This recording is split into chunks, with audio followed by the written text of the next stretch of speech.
Tampokang ito ay rated SPG. Striktong patnubay at gabay ng magulang ang kailangan. Maaaring may masiselang tema, lengguwahe, karahasan, sexual, horror o droga na hindi angkop sa mga bata. Isang mapagpalang araw mga kapamilya and welcome back. Narito ang mga dapat nating pakaabangan sa FPJ's Batang Quiapo. Pero bago ang lahat, kung bago ka pa lamang dito sa akin channel, ay baka naman pwedeng makahingi ng isang like, share at subscribe. Matapos ang libing ni Santino ay dumating nga si Rigor at hinaplos ang kabaong ni Santino. Imbis na kapayapaan ay puro galit at paghihiganti ang kanyang nasa isip. Ipinangako niya kay Santino na ipaghihiganti niya ito at sisiguraduhin niyang mawawala si Tanggol.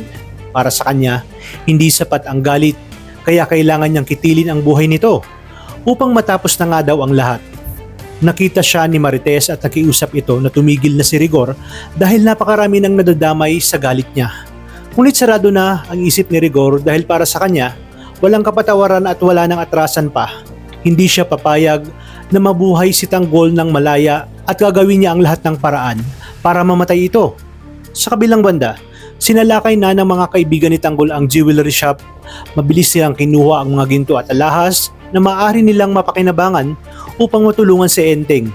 Habang abala ang grupo sa loob, sina Ramon at Tanggol naman ay naghihintay sa labas, nakabantay at handang umalis anumang oras. Ngunit hindi nila namalaya na pinindot na pala ng babaeng nagbabantay ang emergency alarm. Ilang sandali lamang ay umalingaw-ngaw na ang wangwang ng mga pulis. Nagulat naman sina Tanggol at sakto naman napalabas na ang tropa. Kaya nakaabang na ang mga kapulisan. Dito na rumisponde si Ramon at Tanggol at isa-isa nilang pinabagsak ang mga pulis na humaharang sa kanilang dinaraanan. Di kalaunan ay natakasan nga nila ang mga parak. Kaya naman napagpasahan ni Enteng na sama-sama silang kikitain ang alahero na bibili ng kanilang mga nakulimbat. At dito na nagsimula ang kalbaryong pagdadaanan ng mga kaibigan ni Tanggol dahil sa pagtatraidor ni Enteng na di kalaunan ay wala ring nagawa kundi sundin na lang ang utos ni Rigor na pahirapan ang kanyang mga kaibigan bago patayin. Para kay Enteng, mas matimbang ang kanyang ina kaysa sa kung ano paman. Labis ang kanyang paghihingi ng tawad sa mga kaibigan dahil sa pagdala niya sa bingit ng kamatayan sa mga ito. Habang abala si Rigor na pinapahirapan ang mga batang Quiapo, ay di niya namalaya na nasa likod niya na pala si Tanggol at Ramon. Tahimik na pinatumba ang kanyang mga asset. At sa kanyang pagharap ay nakita niya si Tanggol na galit at handang manakit. Dito nakita ni Rigor ang kanyang mga asset na wala ng buhay. Ngunit hindi naman siya nagpatinag at pinagbantaan si Tanggol na isang maling galaw lang daw nito ay susunugin niya na ang mga kaibigan nito. Alam ni Rigor na maaari itong mangyari. Kaya binuhusan niya ng gasolina ang mga nakagapos sa kaibigan ni Tanggol bago pa nga dumating si Tanggol.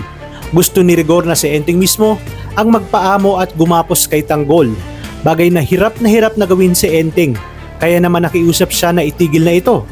Nagsalita muli si Rigor na papatayin niya na ng tuluyan ang kanyang mga kaibigan at ang kanyang ina kung hindi susundin ang kanyang utos. Sinabi naman ni Tanggol na hindi niya nakala ang pagtatraidor na ginawa ni Enteng. At sinabi niya na kahit sundin ni Enteng si Rigor, siguradong papatayin pa rin ito ang nanay niya at ang buong tropa. Kaya't hanggang may pagkakataon pa ay kinakailangan nilang lumaban. Dahil dito ay tulirong-tuliro na nga itong si Enteng. At nang ipuputok niya na ang baril kay Bulldog ay itinulak nga siya ni Tanggol at si Rigor ang napuruhan. At dito imbis na mga kaibigan ang masunog ay si Rigor nga ang nasunog at naglulupasay ito at sumisigaw ng tulong. Kaya naman agad siyang tinulungan ni Tanggol dahil hindi pa daw ito ang dapat na maging katapusan ni Rigor.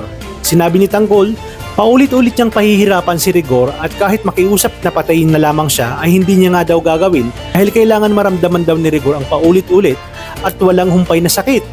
Talagang kapanapanabik ang mga susunod na tagpo sa teleseryeng ito. Kaya naman tuloy-tuloy ang pagsubaybay dito lang sa ikatlong taon ng FPJ's Batang Quiapo. Maraming salamat sa inyong panonood at pagpalain tayong lahat, kapamilya.